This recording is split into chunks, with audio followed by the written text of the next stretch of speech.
கர்த்தருக்கு ஸ்தோத்திரம். இன்றைய வசனம் 1 நாளாகமம் 16ஆம் அதிகாரம் 10ஆம் வசனம்.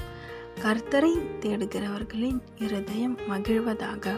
1 நாளாகமம் 16ஆம் அதிகாரம் 10ஆம் வசனம். கர்த்தரை தேடுகிறவர்களின் இருதயம் மகிழ்வதாக. இன்னைக்கு இயேசுப்பா உங்ககிட்ட சொல்கிற ஒரு வார்த்தை என்ன தெரியுமா? நீங்கள் மகிழ்ச்சியாக இருக்கணும்னு சொல்கிறார். ஆமென். ஏதோ ஒரு காரியம் நீங்கள் அதை நினச்சி கலங்கி கொண்டே இருக்கிறீங்க. இன்னுமே இது நடக்கலையே, நான் எவ்வளோ காலம் காத்திருக்கிறது, எனக்கு ஏன் இந்த பிரச்சனை, எனக்கு ஏன் இந்த பலவீனம் அப்படின்னு சொல்லி கலங்கி கொண்டு இருக்கிறீங்க. ஆனாலும் உங்கள் இருதயத்தில் ஒரு நம்பிக்கை இருக்குது, விசுவாசம் இருக்குது, ஜெபம் பண்ணிருக்கீங்க. இன்றைக்கி ஏசுப்பா சொல்கிறாரு, ஜெபம் பண்ணுற, விசுவாசிக்கிற, என்னை தேடுற, அப்போ உன் இருதயம் மகிழணும்னு சொல்கிறாரு. அதை நினச்சி கவலைப்படாத, நான் பார்த்துக்கொள்வேன். எந்த காரியத்தில் நினைத்து கலங்கி கொண்டு இருக்கீங்களோ அதில் கர்த்தர் ஆசீர்வாதத்தை தருவார். ஆமென்.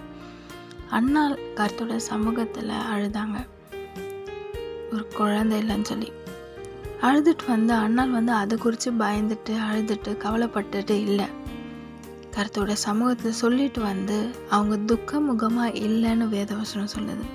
அவங்க எல்லாத்தையும் இயேசுப்பாக்கிட்ட சொல்லிட்டு கர்த்தர்கிட்ட சொல்லிட்டு வந்துட்டாங்க. அவங்க துக்கமாக இல்லை, ஏன்னா அவங்களுக்கு ஒரு நம்பிக்கை, கர்த்தர் செய்வார். ஆமென். இன்னைக்கும் இயேசுப்பா உங்கள் வாழ்க்கையில் செய்வார். உங்கள் இருதயத்தில் கலக்கம் இருக்கா, பயம் இருக்கா, எல்லாவற்றையும் இயேசுப்பா கிட்ட சொல்லிடுங்க, ஒப்பு கொடுத்துடுங்க. அவர் உங்களை பாதுகாத்து ஆசீர்வாதத்து, சந்தோஷம், சமாதானம், மகிழ்ச்சி எல்லாமே தந்து ஆசீர்வாதத்தையும் தந்து ஆசீர்வதிப்பார். ஆமென்.